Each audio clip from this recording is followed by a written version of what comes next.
Hi అండి. Welcome back to our channel. ఈరోజు మన వీడియో వచ్చేసి పారం కోడి కూరని ఎలా తయారు చేసుకోవాలో చూద్దామండి. దీని టేస్ట్ వచ్చేసి మనకు ఎగ్జాక్ట్‌గా నాటుకోడిలాగా ఉంటుందండి.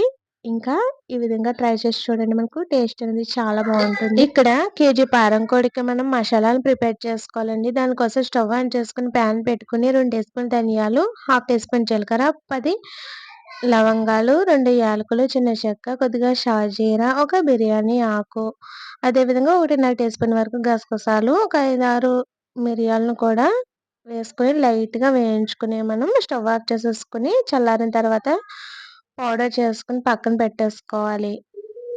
ఇప్పుడు కేజీ పారం కోడి మాంసాన్ని శుభ్రంగా నీట్‌గా వాష్ చేసేసుకొని, ఈ విధంగా కొద్దిగా ఉప్పు, పసుపు, ఒక చిన్న గ్లాస్ వాటర్ వేసుకొని మనం 3 విజిల్స్ వచ్చేంత వరకు ఉడికించుకోవాలండి. ఏవన్నా గుడ్లు, అలాగే లివర్ లాంటివి ఏవన్నా ఉంటే మనం పక్కన పెట్టేసుకోవాలి. దానికి ఉప్పు, కారం పట్టించుకొని ఉంచుకోవాలండి.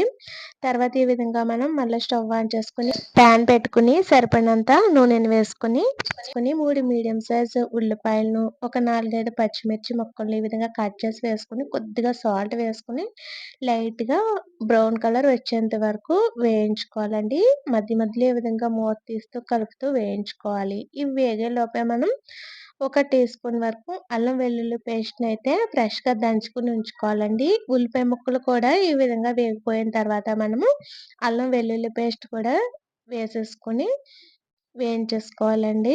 అల్లం వెల్లుల్లి పేస్ట్ కూడా వేసేసుకొని చక్కగా వేయించేసుకున్న తర్వాత ముందుగా ఉడికించి పెట్టుకున్న చికెన్ మొత్తాన్ని వేసేసుకొని మనము 5 నిమిషాల పాటు మధ్య మధ్యలో మూత తీస్తూ కలుపుతూ చక్కగా ఉడికించుకోవాలి. ఈ విధంగా ఉడికించుకున్న తర్వాత ఉప్పు, కారం, మసాలాలనైతే యాడ్ చేసుకోవాలండి.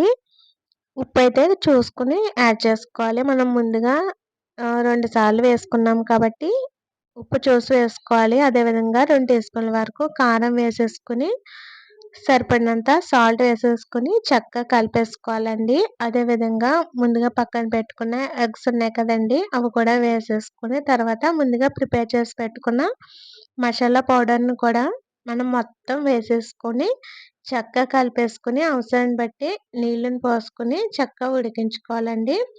ఈ విధంగా ఒక 15 నిమిషాల పాటు మీడియం ఫ్లేమ్‌లో పెట్టేసి ఉడికించుకుంటే మనకు చికెన్ కర్రీ అనేది తయారైపోతుందండి.